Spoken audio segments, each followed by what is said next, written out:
Good morning and welcome to Studio Time with Deb, the online version. Today we're going to be talking about ring sizing, and I have to tell you that you guys really put me through my paces on this one. Ring sizing is one of those things that I've always just done. I figure it out, I make it. If it's too big, I cut it down. If it's too little, I stretch it a little. But I've always just been able to get close just by doing it. And when I started really looking at directions that are out there and other things like that and the tools that you need to do it, I figured out that this is a lot more complicated and there's a lot more detail than I thought. And what I came up with is a pretty simple way to handle this. So ultimately, I'm going to show you how to do this, but I'm going to also show you how I got there, because one of the things that I want you to know, since most of you are advanced students, what I want you to understand is what I do in the studio when I have a problem like this, or when I have something that I really want to understand better. So I'm going to show you the experimenting that I did. So the videos will be up on YouTube. The video of the class, it will be for the ring sizing. I'm going to discuss torches afterwards. That will not be on the YouTube video. I always want to do something that is just for the class. So that's going to be just for the class, and I'll go over some things with you about torches. Now we're going to start. We're going to talk about ring sizing today. The first thing that you have to do is determine the size of ring that you want to build, right? Now, a lot of times when I'm building rings, I'll take blanks and I'll kind of do what it tells me, because not every ring is for me. But if you want to build one of a specific size, I'm going to go through that in just a little bit. But first of all, let's figure out what size you need. So there's several ways to do that. One is to make a model. And you can make a model using index card or manila folder or something like that. Now, one thing I have found, and I haven't figured out why yet, is that when I make a ring out of, say, an index card, and I put tape on it and I put it around, it tends to be longer than the one that I would get when I use a ring sizer. So I don't know if, because the paper is hard to push on your finger, and you know, if that makes it a little bit weird. So I think the most accurate thing to do is to find a ring that fits really comfortably and size it. So you're just going to slip it on the ring mandrel, see what size it is, and then go for that one. Now, there's a couple things that you need to remember. A lot of us wear different sizes depending on the width of the band, right? If you've got a really wide ring, it could be even a size or a size and a half larger in order to fit comfortably than a ring that's really, really narrow. So you need to remember that when you're thinking about the rings. Also, each size as it goes up is only 32 thousandths difference. And if you remember your 32 thousandths, that is 20 gauge. So we're talking, and that's the inside circumference, or inside diameter, sorry. So we're talking only a 20 gauge piece of metal difference between each size. That is really not very much for the diameter. I mean, it's noticeable, but it's not huge. Most people's hands between summer and winter can change a full size, and sometimes even more. So having, you know, if you go to make a 6, sometimes it's going to fit fine as a 6, and sometimes you're going to find that a 5 is better, and sometimes a 7 is better. Your hands will change. They'll just change a lot. I'm going to show you a couple of things real quick on the camcorder, and then I'm going to show you some slides. So let me change to this. Okay, these are some samples that I made out of index card. And I just taped them around, and you should be able to put them on your finger. And you can see this one fits fairly well, but it is really wide. This morning, I can't even get it off. It fit better yesterday. But when I cut this one open, it's longer than I think it should be. And I don't really know why, other than it could be the width, but I tried it narrower and it's still long. I don't know. That's a good way to get a start. This one, if you're measuring for somebody who's far, far away, you can take this, mail them a piece of card, tell them to tape it and flatten this and send it back to you. That'll give you a really good indication of what their size is. That's a good start. And you can do it by feel. I wouldn't do it by measure. So the next thing I want to show you is something about measuring. And that is that I have this ring mandrel and I have this ring mandrel. And I have a set of ring sizers. So I'm going to go for the 9.5 because that's what my finger fits the best. And I want to show you something. When I take the 9.5 off this and I slip it onto the ring mandrel right here, I know you can't read this, but this comes to 9 3/4. So my 9.5 ring reads 9 3/4. Okay, when I slip it on this ring mandrel and I go to measure, it measures 9 1/4. So what that means is that ring mandrels are just sticks with numbers on them. Unless you get a really accurate one, and the same is true for the ring sizers, honestly, unless you are sure that they're really, really accurate, I would not count on your ring mandrel being a 9 or being a whatever. I would count on it being round. You can check them with your ring sizers. You can check and see where you are with it. So if I find a 9.5 and I know that that fits my finger well, I know that on this big ring mandrel, I have to use a 9 3/4 to get it to fit the same. Okay. So the first thing I'm going to tell you is check your tools. The next thing I'm going to tell you, I'm going to talk to you about this guy. These are cute, but again, check your tools because I usually don't agree with the numbering that's on here. The other thing about the numbering that's on there, and I'll show you why in a little bit, is how you measure. So this is a piece of wire that I have that I'm going to make a ring out of. And what I'm going to do is that I'm going to put my ruler on top of it and I'm going to measure across here in millimeters. Oops, upside down. We'll do it this way. Right here. So they're even at the bottom and I'm going to come and I'm going to measure across here. When I come to the top of this right here, can you see that says 40, almost 48 millimeters. Now I'm going to do the same thing. I'm going to start at the bottom and I'm going to measure like here. And right now it's about 46. And the reason is I measured the inside of the curve versus the outside of the curve. And that is about a full size difference that I'm, not full size, a half size difference that I measured between the inside of the curve and the outside of the curve. So one of the things that happens, I think, is that if you don't straighten your wire when you go to measure it, you're going to get a half size difference right there. Okay, so I've already got a 1/4 size difference in my ring mandrel if I didn't measure right. I've got a half size difference here that isn't going to work well. And I'm going to show you what else can happen. So let's go to the other slides now. Okay, so on these, the first thing I wanted to show you was alternatives to not sizing rings. Maybe that's why it's never been that big a deal for me, because a lot of times I don't size rings. So on this one, where the seam is, I just stuck another piece of metal in there, right? If you can't eliminate it, feature it. This one is an overlap right here. This one is just balled wire and then twisted, and then the ends are soldered. These, so I do a lot with heat textured rings. These are all heat textured. And a lot of times I'll heat texture the piece and then I'll wrap it around until it makes the ring. So this one wraps around almost twice. What I would do ultimately is solder here, probably solder here, put a stone here, put a stone here. This one I would wrap around, and if I don't like how far it wraps around, I can always cut the inside off, or I can cut the outside off. This one doesn't make a complete ring. It's a very short piece, but what I can do is to put a stone in there, right? Or another piece of heat textured metal or whatever. This one wraps around, you can see the end of it over here, and then the other end is over here. So it wraps around about 1.5 times. One of the things I like about the heat textured metal is that I can get it to curl up on the sides, which makes it almost a comfort fit on the inside. If you look, see how here it curls away?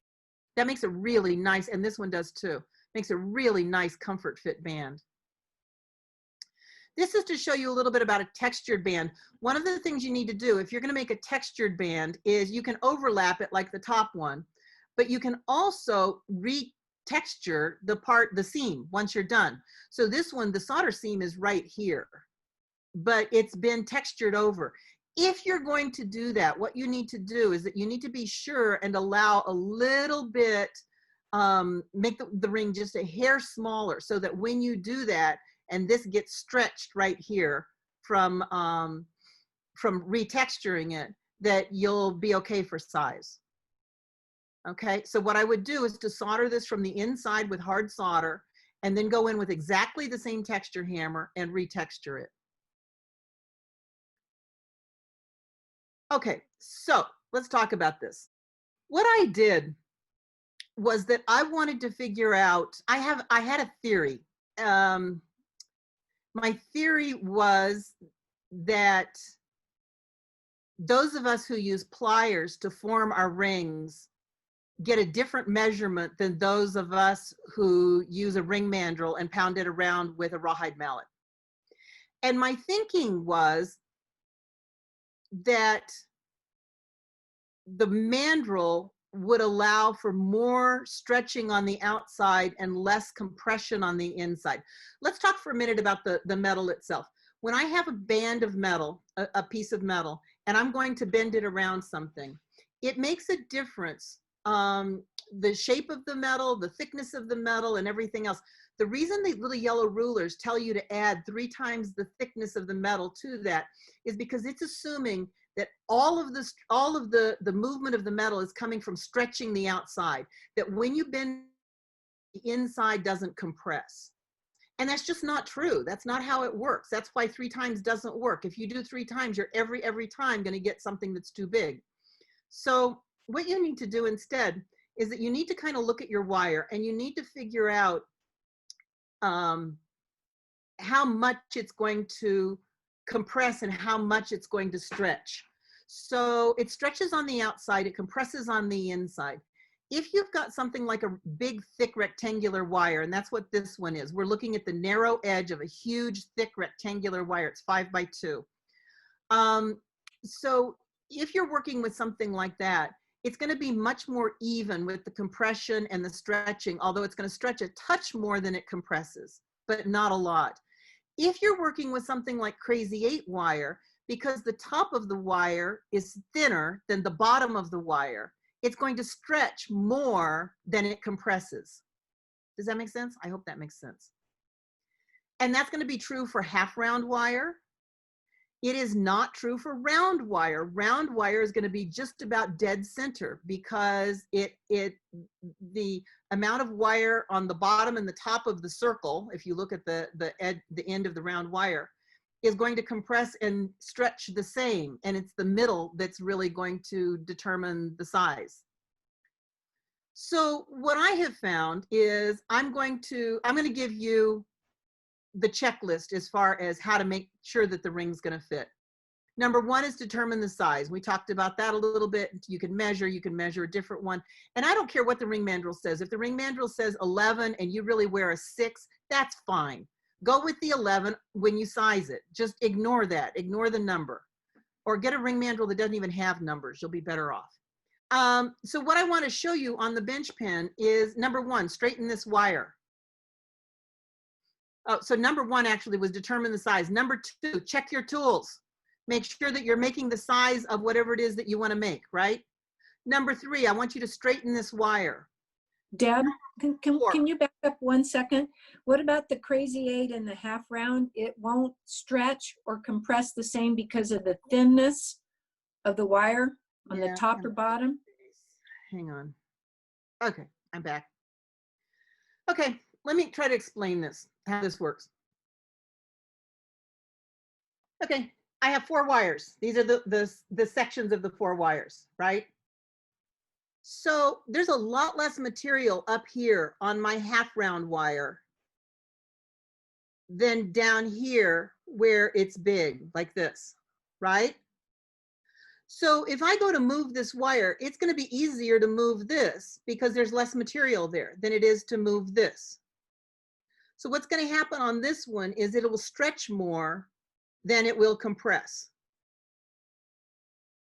And what that means is that when I'm moving it around, I probably should make this one a little bit smaller. This one is going to compress and stretch at the same rates because it's got the same amount. It's even in the middle. It's going to be the same. This one behaves more like a half round, but not quite. But still, there's less material up here than there is down here, right? This one is going to be more even, but it's also harder to move. So it's not going to be dead center. It's going to be a little below that. This one is going to be more accurate. Does that make sense? Yes, thank you. Yeah, it's not a huge difference. It's a small difference. But I found in doing this, it was really interesting because I did a lot of experimenting, which I'm going to talk to you about in just a minute. And one of the things I found was that the Crazy 8 wire, which I love to use for rings, I think they make really good ring shanks, but mine were consistently too big, and just in the Crazy 8. And it's because I wasn't taking into account that when I bent that the interior is has more material there, and so the outside stretched more than the inside compressed. Okay, so I would end up with a bigger band than I thought I should have. Deb? Yes. Does the cut sheet for a shank work the same way as the square wire or the rectangular wire? Yeah, the thinner ones are easier to do. They're easier to use, and they're easier to do. I was kind of surprised at that, how it moves, but the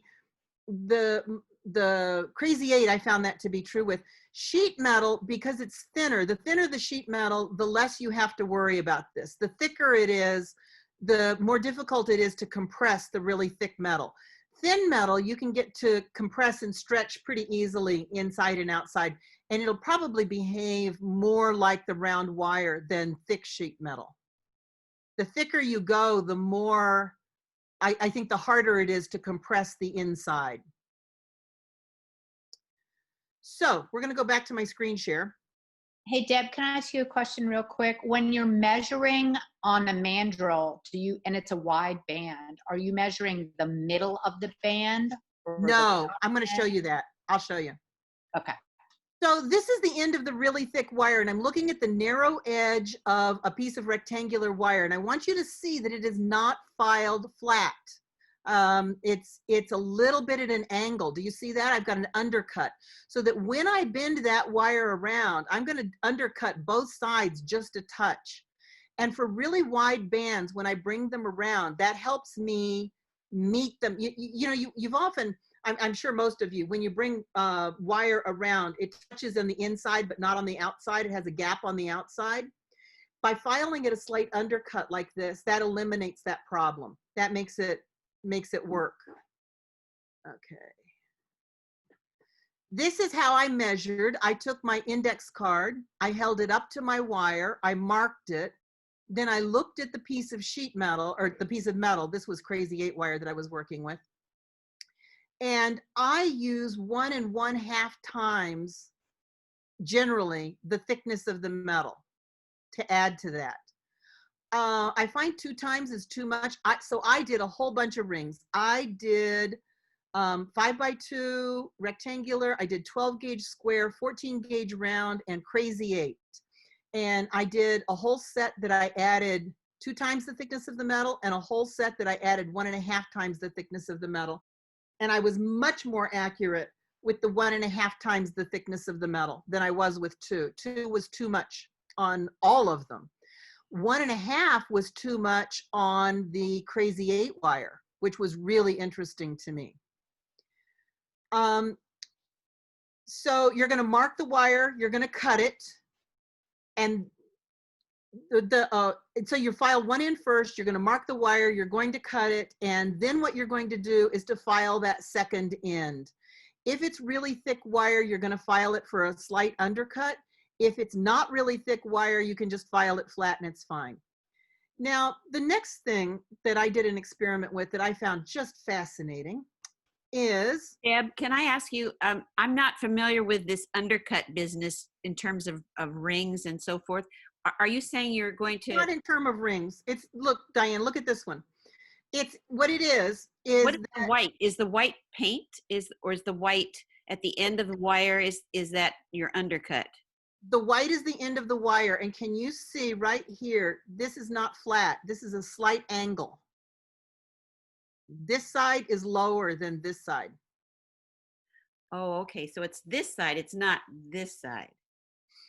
This is Not the rectangular end. wire, and I'm looking at the narrow end of a piece of rectangular wire. Okay. And what I did was, rather than file it perfectly flat, I filed it at a very slight angle, so that when I bring it around, it'll meet better. Because if I file this perfectly flat, chances are it's going to meet on the inside and not on the outside. Are we talking about this part? This part is not, or are we talking about this part has been filed unevenly? Are you talking about the width of the wire, or are you talking about the edge of the wire? I'm talking about where you bring it around to make a ring. When I take, Okay. All right. I think I got it. when I bring this ring around like this, I've got a band of metal like this, and I'm going to bring this ring around. I'm going to touch it right here. Okay. What happens is, if this wire is really thick, when it comes around, the ends, these are the ends now. When they come around, they're going to come around and they're going to touch like this. See, it's got a gap in the top and they touch on the bottom, right? And what I want to do is, if I file that at a slight angle like that, then when they come together, they're going to touch properly. Okay. We're going to go back to screen share. Does that mean the inside part of it will meet before the outside part of it? Is that what you're saying? It will if I file it flat. It normally will. And on this one, because of the undercut, because this is the inside of the band here and it's cut lower, then if I do this right, when I bring them around, they're going to meet evenly. They're going to meet perfectly. Okay. And it's very slight. You can see it's very slight. It's not a lot. All right. So this is where I measure the wire, and then I'm going to cut it off, and then I'm going to file the other end. And I only do that, the undercut, by the way, for really thick wire. That's 2 millimeter. That's 16 gauge, 14 gauge. It's really thick. And remember to straighten your wire before you measure it. If you don't straighten it, you're not going to get an accurate measurement. Okay. So the next thing I do is that I use the chart. This chart is from the company up there. And Rio has one on their website as well, but it doesn't have the half sizes. So what I do with this, and this gives me the most accurate measurement, is that I say I want a 9.5. That is 60 millimeters long, 60.3. Okay. And then what I'm going to do is I'm going to use my calipers. I'm going to measure the thickness of the wire that I'm working with, and I add 1.5 times that thickness to this number, and that's the number I need. That's how long it's going to be. And that's a lot easier than, and a lot more trustworthy than trusting your little yellow band. I have a metal one that's like the little yellow one. It's similar thing. They don't match each other. They're not the same. So, you know, it's really easy to print something with numbers on it, but it's not so easy to make sure that it's really accurate, and especially when they're really cheap. So this is a nice little chart. This is the one from Rio's website. And again, it's the same information. If I want, so they don't have the half size. So if I want a 9.5, I look over here. A 9 is 59 millimeters. A 10 is 61. So 60 is in the middle. That's pretty darn close. That's where I should be. Okay. Yep. The last chart, where did you get that one from? The last chart. It's on there, isn't it? It's I'm sorry, I don't see anything that refers us to. It's at the very top, facetjewelry.com. There you go, facetjewelry.com. Okay, thank you. Yeah, I try to give credit where I can give credit. I try to. Okay, so this one is from Rio.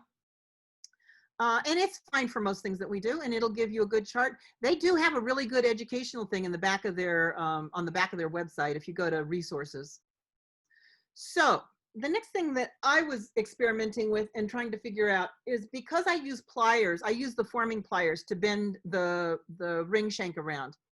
And I was wondering, my theory is that when I used the pliers, that I was actually able to get more compression than if I take the wire and bend it around a mandrel, or use a rawhide mallet and force it around the mandrel. So my working theory was that when I use the pliers, I'm going to end up with smaller rings than when I formed it on a mandrel. And what I found when I did all of those rings, the 5x2, the 12 gauge square, the 14 gauge round, and the crazy 8. I did them all again a third time. This time, what I did was I cut them all exactly the same. And then I plier formed one set, and I used the ring mandrel and a rawhide mallet to form the other set. And the plier formed ones were consistently larger, which is not what I thought would happen. That is exactly the opposite of what I thought was going to happen, which I found really fascinating. And I'm still not sure why working with the pliers does more exterior stretching. I have a couple theories, but as we can tell, sometimes my theories aren't right. So I really don't know, but I can tell you that with all of them, it was consistently larger, a quarter to a half size larger to use the pliers. Diane, you were asking about the ends. Look at this one. In this one, you can really tell. This is this thick wire. See how it's undercut here? That is not square. That is not a square cut. Okay? And this one isn't either. And when I bring them around, then they're going to meet much better. So this one is formed on a mandrel. And this one I think was plier formed. I want to show you. See how they meet? And you can see that it's undercut a little bit. But they meet well. This one has a gap right here. I would saw through that. I've shown you guys how to do that, where you put it way up in the V groove of your bench pin and saw through. This, what I want to show you too, is that it needs, sorry for the slide. It needs to meet well as far as, see how this one is shoved out further? So if I grab it with my pliers and I pull it back, that often will take care of that little gap right there. I can make them meet really well. So this is two bands, and what I wanted to show you is this top one was formed on a ring mandrel, and this bottom one was formed with pliers. And you can see that the top one is much rounder, right? So I'm going to have a lot less work to do once it's soldered. I also, on the top one, see how much I undercut that? I undercut it too much. I needed to undercut on this one a little bit more. I'm not sure why. But if anything, it's a bit too much. And if I'd rather have it undercut too much, or one way or the other, I'd rather have it be on the inside so that I have a larger solder joint on the inside than on the outside, right? I mean, preferably, I'd rather not see the seam on either one. But so one of my working theories is that because these rings that are done with pliers are misshapen a little bit more than the ones that are formed on a mandrel, that maybe in hammering it out and making it round again, I'm stretching it a little bit. I don't know that that's true. That's a possibility. That's one of my theories. What I want you to do is to check inside and outside when you're checking for fit. And not only with your fingers, but I want you or not only with your eyes, I want you to use your fingers, because your fingers don't lie to you nearly as much.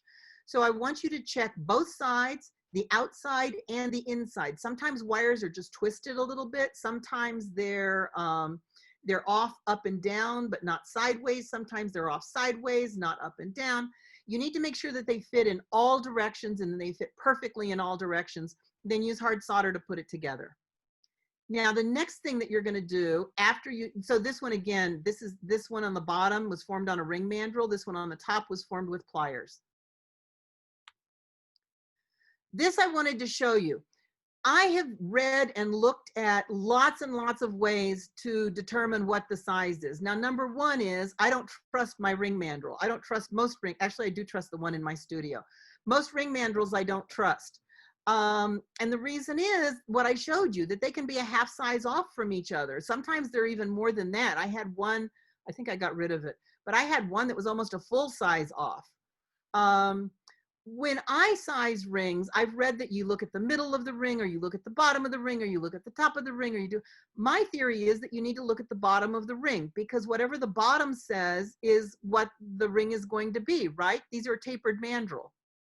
So on this one, this would be an 8, because see that this is a 9, 9 1/4, 9 1/2, 9 3/4. This is an 8 right here.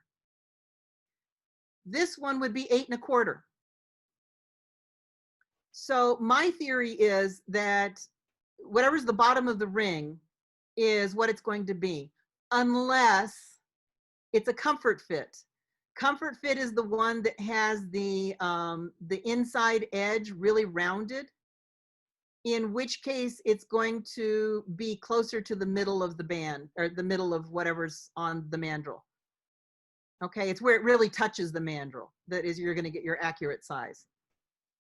So it kind of depends, again, on the shape of the wire, but most of the time the inside is flat. And if the inside is flat, then check the bottom. It's the bottom of the ring that I would check.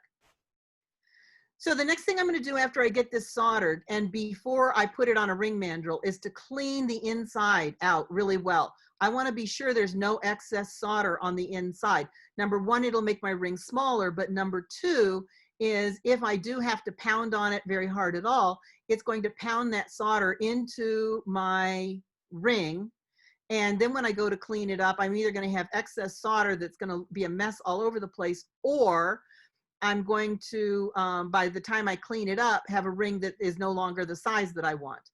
So right after I solder it, I'm going to clean the inside really well. I don't care so much about the sides and the outside yet, but I'm going to clean the inside really well. I'm going to put it on the ring mandrel and I'm going to make it round. Now, let's finish these real quick. So this is the series that I did using the pliers versus using a mandrel. And then I went through a whole series of just checking size again. I want to do this really quick with you. This is from jewelersmutual.com, and it's ways, people have asked me about ways to hold up really big rings, things with really big things on top. One is to put little beads or wires inside. When I first saw this, I thought, no way, but I've actually worn several rings with this and they're quite comfortable. I think the beads can't be very big, but they go kind of at the edges, like this one, see over here at the edges. So it's not on the flat part of your finger, it's over here on the sides, and it tends to hold the rings upright. This is another one. It's got a spring band that goes on the inside. These are commercially available. I think Rio sells them. Deb, how are the beads made? You can use just casting shot, or you could use, so if I have a really wide band, I want to do that too. Sometimes I use round wire and I just lay it in there, and it goes perpendicular to the band. Does that make sense? And this is another one. These are really, you can get these cheap little things. They go on the bottom and they just kind of make the ring things smaller. And these are not fixed on there. Neither is the spring one, the one before. And so what happens is you can shove this one down a little bit and then slide it up when the ring is in place. And another device for really large ones is to make sure that the ring, whatever's on the top, is low enough that it sits on the other fingers and it doesn't go anywhere. Okay. And I did want to address real quickly the comfort fit, and I'll address that again in a minute. But comfort fit basically just means that the outside edges of the outside edges of the inside of the ring, does that make sense? Are rounded. So like this ring sizer is a comfort fit. Oh, where'd it go? this one is. Right here. And I don't know if you can see this real well. You can see it's kind of thick, but see how this edge is rounded right here? That's a really nice thing to do with rings, just because it makes them really easy to put on and take off, and it does make them fit really well. Comfort Fit is a brand name, it's like Kleenex, but just rounding that inside edge. So if you're counting on doing that, if you're going to do that, you do need to use a thicker wire than if you're just making a plain ring, because once you cut that edge, you don't want the edge to be sharp. So you need to be sure to have enough material there that when you do that, you're still going to have sufficient material on the edge to make it work well. Okay. Okay, do I have any questions about sizing rings? Could you just, like, you had started to go down your 1, 2, 3, 4 checklist. Could you just finish that checklist? I will. Let me go through it again. I will start at the beginning because I know I hacked it up some. Thank you. No problem. Number 1, you need to determine the size of the ring that you want to build. And you can do that by slipping a ring on a ring mandrel that fits, or getting ring sizers that you're comfortable with. Do recognize that ring sizers come in narrow and wide, and it does matter. It makes a huge difference. So it needs to match kind of what it is that you want to build. Number 2, you need to check your tools. If I measure a 9.5 and then I have a ring mandrel and I build that ring to a 9.5, there's nothing that says that those are really the same, especially if I bought a cheap ring mandrel or if I bought a cheap sizer set or whatever. So I might want to take my 9.5 on my ring sizer set and put it on my ring mandrel and see what it really measures, so that I'm sure that I'm checking my tools. I might also want to take my little yellow ruler and check it and see what it says for size. And maybe I'm going to remark it, and maybe I'm just going to, to use it as a guesstimate in between, but not really use it for size. But you got to check your tools. There's a lot of them out there and they don't always match. So 2 is check your tools. 3, straighten your wire. If your wire isn't straight, you're likely to get a mismeasurement. Number 4, you're going to file one end of the wire. If it's particularly thick, undercut it slightly. Otherwise, file it perfectly flat. Number 5, you're going to use the chart. You're going to add 1.5 times the thickness of your metal, and do that with calipers. Measure with calipers your metal, add that to that little chart, and then cut your metal. If you're a really bad filer, add a little bit more because you're going to file that other end. Then you're going to cut it and you're going to file the second end. Now, whether you use a rawhide mallet and a mandrel, or whether you use the pliers, the forming pliers to pull the wire around, does seem to matter. And so you're going to get a 1/4 to a 1/2 size smaller if you use the mandrel than if you use the pliers. I don't really know why. So you're going to fit the ends. After that, you're going to make sure that they fit properly. Then you're going to check the fit really well with your fingers. Be sure that it fits really, really well, both sides, top and bottom. Solder with hard solder is number 10. Number 11 is to clean the excess solder from the inside of your band. Number 12 is to shape your band. And usually we'll do that round. Even if it's going to be another shape, we'll do it round first. And remember that mandrels are tapered. So one thing you do is you slip it on the mandrel, and slip your ring on the mandrel, hammer on it, and then pull it off, flip it around, and put it on the other way. Because being tapered means that you're going to get the bottom side to fit really tight, but the top's going to be kind of wobbly. So it can be maladjusted if you're not careful. So, so be sure and flip it around. Sometimes I flip them around a couple times. And then if you want to, you can finish shaping your ring and then finishing your ring. Did that answer it, Erin? I will assume that answered it. Anybody else questions? Yeah, I can you have a question Yeah, about Renee. using the squared off ring mandrel. Do you make any adjustments in the size? We'll talk about that in just a minute. I'm almost there. Can you explain the 1.5 measurement thing? I don't really understand what you're measuring.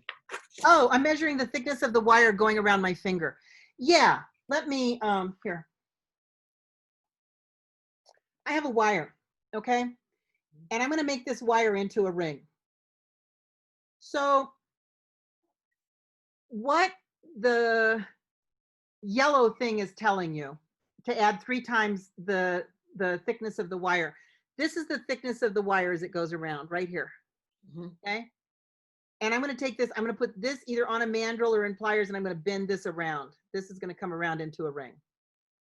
So this will be the inside of the ring, this will be the outside of the ring. What that doesn't take into account is that metal, when it moves, it compresses in here and it stretches here. Okay, so I'm stretching it along the top, but I am compressing it on the bottom. So if I do 3 times the thickness of my wire, the reason they say 3 times the thickness of the wire is because that's what accounts for pi. And I was not going to do math because I scare too many of you away when I do math. But Diane's laughing. But if I take 3.14, which is pi, and the length of the wire, right, the circumference of the inside of the band, then I should end up with exactly the circumference, but then I need to allow for this top edge meeting on the top. And so that's why they do the extra 3 times the thickness of the metal, is to allow for that. So what it's saying is that the inside of the band here is going to come around and it's going to touch, but the outside of the band won't unless I add 3 times the thickness of the metal. But that's not how metal moves. That's, I mean, that's cute in theory. And in theory, that's right. But in practice, it's not. Because in practice, what happens is the inside of the metal compresses and the outside stretches, which is why I only do 1.5 times. Does that help? Yeah? I know it's not, if you just trust me on this, if you don't want to do the math and if you don't want to fuss with all that, then the thing to remember is to just take your length, your inside circumference length, add 1.5 times the thickness of the metal, and in general, you're good to go. If you've got something like crazy 8 or half round, you might need to add a little bit less. So when suppose it's 50 millimeters, okay? The length? What are you saying you're adding? How much? Depends on the thickness of your metal. So, yeah, so if this piece of metal is 2 millimeters high, right? Okay, then I'm going to add 1.5 times that. So I'm going to add 3 millimeters to whatever the circumference is that I want for the size that I want. Okay, all right, having to do with the height of it, okay. Right, it has to do with the height here because I'm trying to make the top and the bottom, when I bring this around, come together. Right? Okay, yes. Okay.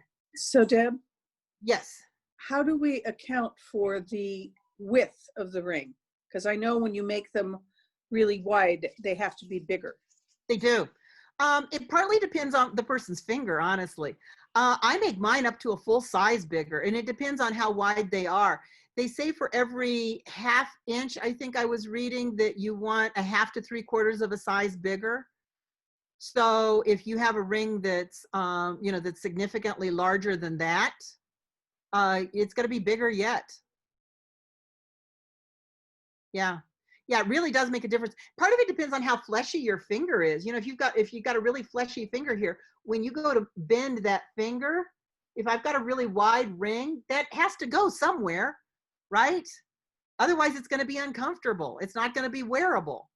So you kind of have to play with that. And when you get really wide rings, they have to be significantly larger than a narrow ring would be. Yeah, I would guesstimate normally about a full size, but it could be more and it could be a little less. Anything else? Deb, did you already talk about ring sizers, like a peppy ring bender type thing? Well, a I ring s- bender and a ring sizer are different things. So the ring bender is just for bending really, really heavy metal into shape. I've only used a ring bender a few times, like the Peppy ring bender. One time was when I was doing 12 gauge white gold, and I could not get that to move for anything, love nor money. I could not get it to, I couldn't even budget.